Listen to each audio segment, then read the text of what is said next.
¿Qué pensaríais si os digo que en el vídeo de hoy vamos a conocer historias sobre trasplantes de pierna? ¿O cómo salir de las tripas de un dragón? ¿Apagar las velas con nueces? ¿O incluso curar la ceguera con mostaza? Pensaríais que estoy loco, pero realmente son historias de las vidas de los santos. Martirios, milagros y mucho más, hoy en el Cultureta. Como hablamos en el vídeo anterior, el día 1 de noviembre es el Día de Todos los Santos. Es un día en el que se recuerda a todas las personas que, están dentro de la fe cristiana y han muerto, pero no han llegado a ser canonizados. Sin embargo, hoy hablaremos de los que sí que han llegado a ser canonizados, con historias, desde luego, bastante curiosas. Vamos a conocerlas. Bueno, pues para comenzar vamos a hablar de una historia muy interesante, que es la que contempla a dos personajes, dos santos, San Cosme y San Damián, patronos de los médicos. Sus atributos muchas veces vienen relacionados con probetas, con instrumentos de medicina, y es que se cuenta que eran dos hombres que se dedicaban a realizar curaciones gratuitamente a todas las personas que lo necesitasen. Se cuenta y aparece muy reflejado en la historia del arte, como en algunos bajorrelieves, como por ejemplo el de Isidro de Villoldo, en donde se habla de un trasplante de pierna. Un trasplante de pierna en la antigüedad suena un poco raro esto. Una persona ha perdido, tiene gangrena, ha perdido la pierna y deciden ayudarle, conseguir una pierna de otra persona, una persona que estaba muerta, y, trasplantársela y cosérsela a la persona que tenía gangrena, que estaba enfermo.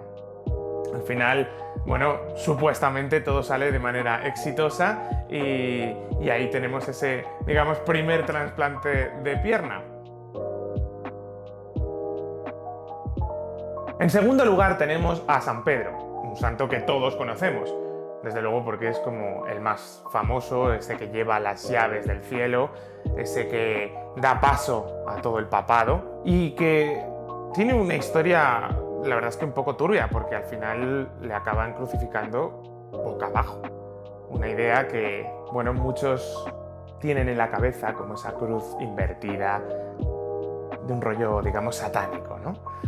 Sin embargo, como bien relata la historia y como aparece en la historia del arte, por ejemplo, si pensamos en Zurbarán, nos va a venir a la mente el cuadro en el Museo del Prado, Aparición de San Pedro a San Pedro Nolasco. Si vemos, se le aparece San Pedro directamente crucificado boca abajo. Y os preguntaréis por qué San Pedro se crucifica del revés, con la cruz invertida. Y es que precisamente cuando a San Pedro le condenan a morir en la cruz, él cree que no es digno de morir de la misma manera que murió Jesús, ¿no? Que murió Cristo. Entonces pide que por favor, ya que le van a crucificar, que al menos lo hagan del revés, le den la vuelta a la cruz y se crucifique así. Entonces así es como muere este personaje tan importante para todo el registro cristiano.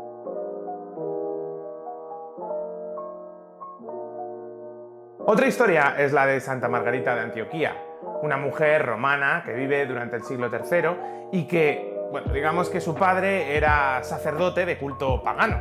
Ella entra en el círculo de la religiosidad cristiana y, digamos que se hace cristiana. Con 15 años, un prefecto romano le pide matrimonio. Ella, le cuenta, ¿no?, su fe cristiana y, claro, el prefecto romano, siendo completamente pagano, decide como llevar la terapia, ¿no? Decide meterla con una persona que le quite su fe cristiana, pero ella desde luego su fe es mucho más fuerte, rechaza todo ese tipo de presión y lo que decide básicamente es enfrentarse al prefecto. El prefecto, muy cabreado, decide encadenarla y torturarla.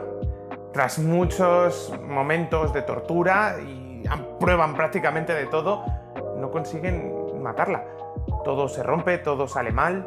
Al final lo que hacen es decapitarla. Pero también se cuenta que un dragón que realmente sería el propio diablo, el propio demonio, se adentra en esa celda y la devora. Santa Margarita entra dentro de esas fauces del dragón, del estómago del propio dragón, y lo revienta, consigue salir de él. Por eso se dice que Santa Margarita de Antioquía es la patrona de las embarazadas y de los partos. Por supuesto que esta historia también queda reflejada en el arte, y por ello lo vemos, por ejemplo, en el caso de Zurbarán.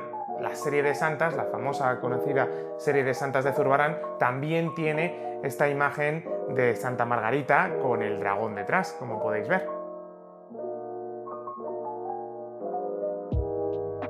Otra santa que también aparece muy representada en la historia del arte, sobre todo en España, es Santa Catalina de Alejandría, que, bueno, como bien dice su propio nombre, nace en Alejandría. Es, bueno, una mujer muy devota, se convierte al cristianismo y le va a dar algún que otro problema, sobre todo al emperador de Roma. Bueno, se dice que Magencio, el emperador romano, celebra una gran fiesta, ella va y, bueno, digamos que la arruina, consigue convertir al cristianismo a prácticamente todos los asistentes de ese gran evento, y Magencio, bastante enfurecido, manda a Santa Catalina de Alejandría, a torturarla, y la van a torturar en una rueda que se rompe gracias a la divinidad, ¿no? Y como no saben con qué matarla, con qué torturarla, cogen una espada y directamente le cortan el cuello, ¿no? Además, Santa Catalina de Alejandría tiene otras historias, como por ejemplo los famosos desposorios místicos de Santa Catalina, que, bueno, pues ha aparecido en multitud de representaciones artísticas, por ejemplo de la Roldana, escultura, y que representa un poco esa forma de casarse con Dios, ya que ella, bueno, pues nunca llegó a contraer matrimonio. Para terminar, os traemos el caso más extravagante de todos, la historia de un santo muy especial, San Simeone el Loco, conocido como el patrón de los locos y de los titiriteros. Un personaje que vivió en torno al siglo VI y que, bueno, se dedicó durante 29 años a ser asceta. Tras todo este periodo de tiempo, él decide volver a la ciudad, en concreto a la ciudad de Homs, y decide, bueno, porque quiere volver porque quiere realizar obras de caridad.